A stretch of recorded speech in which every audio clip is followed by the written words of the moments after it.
Thief! Thief! Return our money! Voices thundered as a furious crowd dragged a man in a sharp suit across the street in Enugu. His shoes were gone, his tie was loose, and his once polished look had vanished in the dust. He kept shouting, "I'm innocent! I will pay you back!" But nobody was listening. To the people, this wasn't a banker. This was a thief who had swallowed millions. Okay, let's rewind. So there's this guy, sharp dresser, always in suit, always carrying himself like a banker. He told people in Enugu he had opened a microfinance bank, a place they could save and grow their money fast. He even went to church, gave testimonies, told members how they could multiply their income.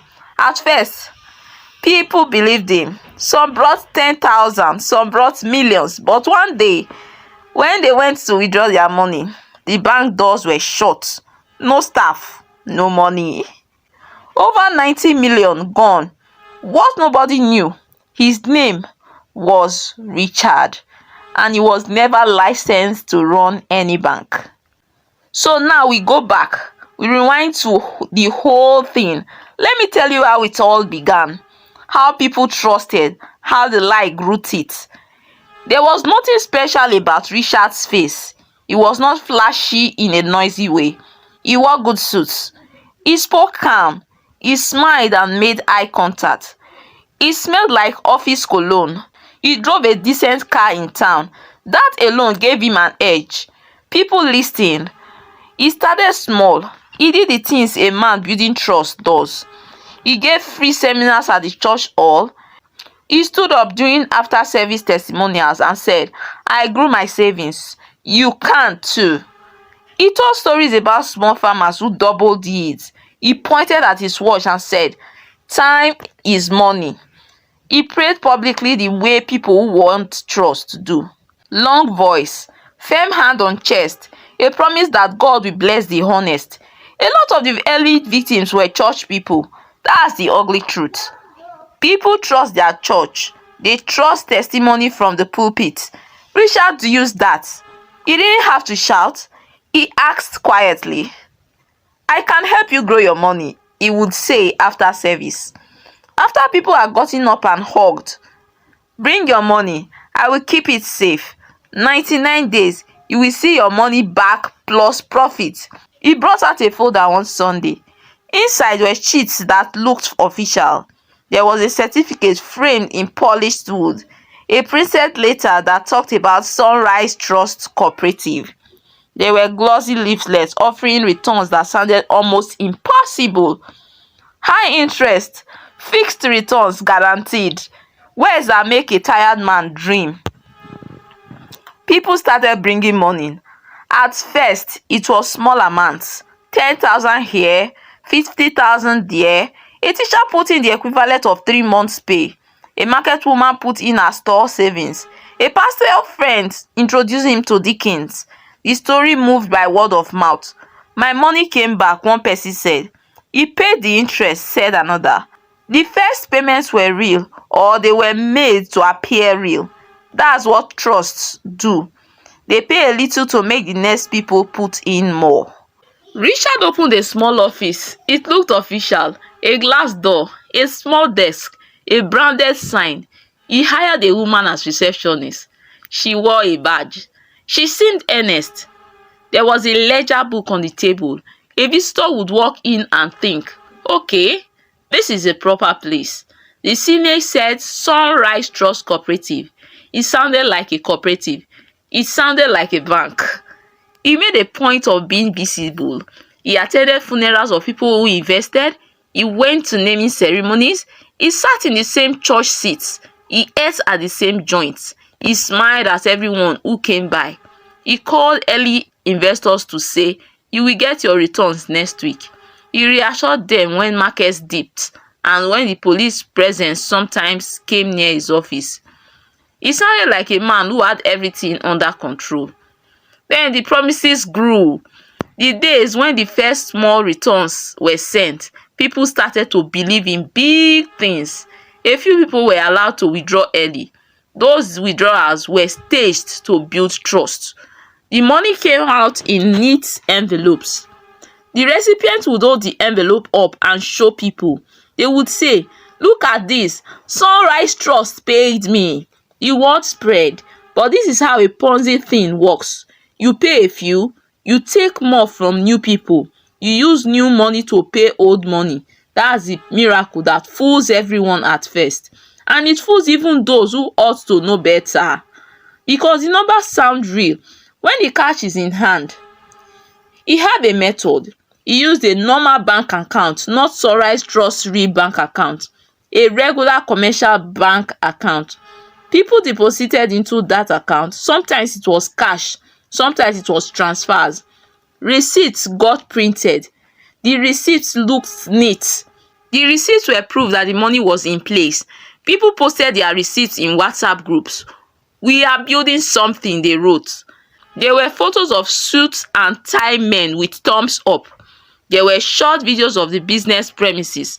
People felt like they were part of a bigger thing, a bigger future. He did paperwork. He had a certificate or something that looked like one. He had a letter that said his cooperative was registered. He showed people letters and stamped documents. He showed them a paper that looked like an insurance acknowledgement. Those are the details that matter. People lined up to see the framed certificate. He would point at it and say, "We are insured. This is certified." The framed paper made them feel safe. He worked the church. He gave small tithes to the poor box. He sponsored a condolence visit. He gave the kind of small things that buy big trust. You pay for the preacher's day. You sponsor a choir member's uniform. They remember that. They remember you in a moment when someone is hungry. It's small, but it works. Then the cycle got faster. More money flowed in. He had a few trusted staff. A woman who answered the phone. A man at the front desk. They wore badges that matched the logo on the leaflet. There was that sense of order. People who needed a loan called and Sunrise Trust offered a quick fix. "We can lend you, but the system moves fast. First, you must invest." It smelled like opportunity. At the top, Richard worked the social angle. He sat with the deacons. He made friends with the choir leader. He spoke at the Sunday meeting and gave testimony about how the cooperative had helped a widow. That woman, she stayed in the story for a long time. She was a perfect sign. The widow's real or staged small gain gave the story a halo. People saw the widow. They saw the photo. They believed. That's the human level in all of this. So money poured in. People invested their life savings. Some went deeper. A man put in money meant for his son's school. A woman used market receipts. A civil servant took a loan and invested. The cooperative became a rumor of hope. For a while, it worked like a sham for early players. Payments came on schedule. People posted screenshots in chat groups. "We just got our returns," they said. The group swelled. New people joined. The system fed itself. Then the small cracks began. Someone asked for a large withdrawal. Maybe a teenage child needed school fees or a funeral came up. The manager said, "Give us a few more days." He smiled and said it would be fine. A few days turned into a week. Requests piled. He kept saying, "We are moving funds. We'll pay next week." He sounded calm. Calmness covers a lot of sin. A key turning point was the 90-day promise. Richard had told people that after 90 days they could withdraw principal plus profit. 90-day guarantees feel neat. They are easier to sell. People circled their calendars. They counted down. For some, it was the moment they would pay rent or pay school fees. The calendar day came and the office had a note on the door. Closed for system upgrade. A staffer tested. "We are moving banks. Come back Monday." Someone looked at the CCTV and saw the receptionist packing files. The receptionist had tears. She said, "I can't explain. Just wait." The waiting made people angry. Then the doors closed for good. No opening hours, no staff answering calls. Phones went straight to voicemail. When people went to the office, they found dust. The frame certificate had been taken. The signboard was missing. The number that had once taken calls no longer answered. The car outside, the car that you saw in many photos, was gone. The neat logos on Facebook stayed up for a while. People put up banners in their groups asking, "Where is our money?" That was the beginning of the public collapse. Panic moved fast. People ran to the bank accounts they saw withdrawals. They looked at the statements. The money had not vanished into the air. The statements showed lines, transfers, payouts, but to other accounts, then to personal accounts, then to payments that had nothing to do with the loans. The flow looked messy. The flow looked like someone moving money to avoid detection. That is the ugly part. A man who pretended to be a banker learns how to shift money so it's hard to trace. The first week after the closure was heavy. There were fights at the office, people parked on the road and shouted, men grabbed the receptionist and asked where the manager was. Someone took a cloth and tied it to a lamppost as a sign of protest. That night, a group of them marched to the manager's house. They banged on the gate. They wanted answers. When no answer came, they went back to town and the anger grew. That's when the mob scene happened. They found him near the church gate. His tinted SUV pulled into the compound and the people saw him. The man in a nice suit tried to walk away. People called him greedy names. A woman screamed that she had lost her father's money. The crowd stopped caring about him being innocent. They wanted money, loud and immediate. The police arrived. They tried to hold the mob back. Someone recorded on phone. The footage went viral in the group chat. People who had followed him for months now watched him stumble and plead. "I will pay you," he said. "Give me time." Time was the worst word he could say. Time meant delay. Delay meant money was gone. The news spread to the anti-graft agency. A petition was filed. At first, the police took statements. People handed in copies of the glossy leaflets and bank transfer receipts. The petitions multiplied. An investigator came with a notebook. He asked for accounts. The people in the market provided names and dates. They gave the investigator every scrap they had. This town had saved proof. Now you could imagine the next part. The anti-graft people asked for bank statements. They made calls. They tested the paperwork. They wrote to the Apex Bank. They asked, "Is Sunrise Trust registered? Is the NDIC insurance real?" The answer came back like a slap. No license, no registration as a microfinance bank, no NDIC insurance. The frame certificate on the wall was not from the regulator. The letter that said insured had stamps that looked like copies. The documents were forged or misrepresented. That is a cold sentence. It means people were lied to in the most official way. When the investigators dug into the accounts, they found a pattern. A large chunk of money had been moved to other accounts. Some payments had been used to pay earlier investors. Some had been used to buy property. Some had been spent on lifestyle, dinner, suits, a flashy car. There are always people who believe a man dressed like a banker. The statement trace showed over 90 million being moved in different chunks. Each transfer had a memo line that did not make sense to a victim. Consulting fee, office expenses, investment returns, the type of words that hide the truth. Court papers were prepared. The agency arraigned him. The charges read like a list of human pain. Counts of obtaining money by false pretense, forgery, operating a banking business without license. Men in suits with legal pads walked the families through what would happen next. For some people, the excitement of a court case felt odd, like finally someone would read the truth out loud. In court, witnesses told stories. A market woman said she had put in 2 million naira for her children. A teacher said she had given the savings she planned for her retirement. A pastor said he had introduced members to him because he trusted him. Each testimony added a face to the number. 90 million is numbers. A name is a person.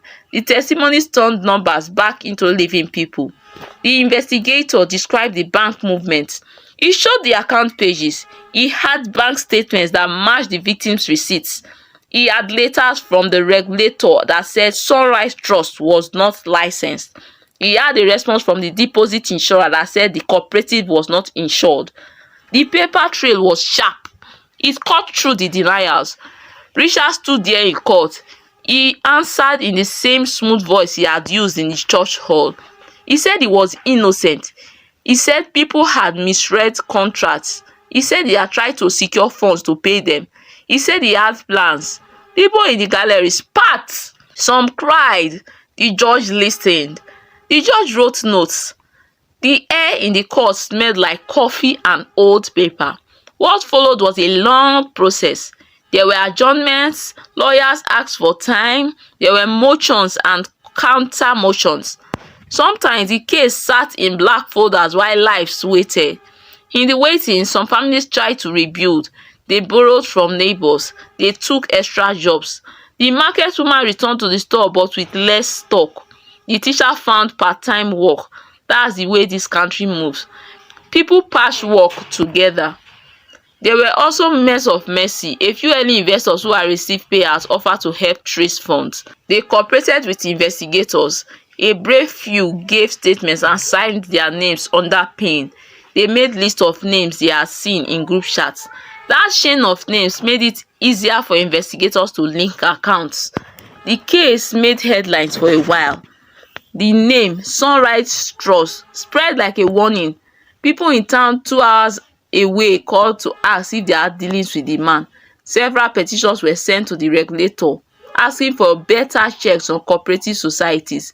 You can only do so much with headlines, but the headlines make people step more carefully. They tell the story to friends. They teach a lesson. There is a second part to these things that is quieter. After the courts, after the noises die down, the victims must decide how to live with the loss. Some will never recover the money. Some will get small amounts returned if the court can seize assets. That is rare. For many, the best they get is a sense of closure. They show up in court and tell their truth. They make a record that helps other people in the future. A few months after the arrest, there were small wins. The court ordered a provisional seizure of assets. It was not a fortune. A car was taken. An investment in an uncompleted building was frozen. The first money return was not enough to fill all the gaps. But for one woman who used the money for her child's school, the small return meant she could sleep. And then there are the other effects. Trust had been broken. A church lost members who felt betrayed. People said they would be more careful. They started asking for CBN clearance. They started to tell one another, ask for a license. Check the NDIC. Don't give everything because a man says he will grow it. That was a lesson the town learned in hard cash.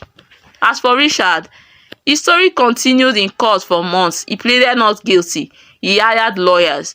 He tried to show legitimate business papers, but the ledger had gaps. The bank statements had odd transfers. That is hard to explain. Even for a good lawyer, when you move other people's money and you can't show where it went, the story is thin. There are plenty of men who build trust on confidence tricks. They use the language of banking. They dress in suits. They understand that the holy place and the market are where trust lives. The trick is simple. Find trust, touch it, then use that trust to make money go towards you. It is cruel and it is clever. I met a woman in the market who had faith in the beginning. She said, I saw him at the front of the church. He prayed for me. He touched my shoulder. He told me God would bless my faith. She had lost half her life savings. She cooked for other people now to make ends meet. She came to court to speak truth. In the end, the case became more than just money. It became a lesson on how people trust. It became a lesson on the power of appearance and the danger of quick gains. It also became a story of slow justice. A town that had been tamed by greed now asked for better regulation. The regulator promised reviews. That is a small thing. It moves slowly. It is better than nothing. So that is the story. It started with a man dressed like a banker who prayed in church, and it ended with a courtroom full of people saying his name. Over 90 million was moved. Hundreds of people felt the shock. Families lost school fees. Some people lost small businesses. Futures altered. The story is heavy. If I tell it again, I tell it the same way. I speak of the church hall where it began. I speak of the ledger and the framed paper. I speak of the phone screenshots and the quiet office that closed one day. I speak of the crowd dragging a man in a suit across the road. I speak of the courts and the long files. I speak of mothers who could not sleep. Here is the blunt thing to remember. Check the license. Check the insurance. Ask to see CBN later. Ask for NDIC proof. Demand official documents and confirm them with the right offices. Don't trust a testimony alone. Don't give everything because a man in suit says he will make it grow. That is the small list of simple rules we learn the hard way. There are still people who believe in growth. There are still good cooperative and honest microfinance banks. This story does not kill hope. It warns us. It sharpens us. And the man in the suit, he still had defenders at first. A line of watchers who said he was a scapegoat. But the papers were heavy. The statements were many. The victims kept their names and their times, and the court could not ignore them. The law moved. Whether justice is full is another question for another day. So there is the story, the rise and the fall. The man who dressed like a banker, the church that trusted him, the money that flowed, the empty office, the mob, the court, the records, the lesson. Tell it slow.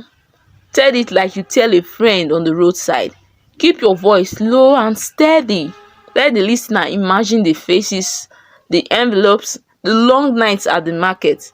Let them hear the name Sunrise Trust and think of caution. Let them ask one more question before they hand over their life savings. That's the end of this one. If you share it, tell people to check licenses. Tell people to check the NDIC. Tell them to ask for bank verifications. Tell them not to let the Chinese suits move their judgment. Tell them that sometimes the real crime wears a good shirt so that people can believe them.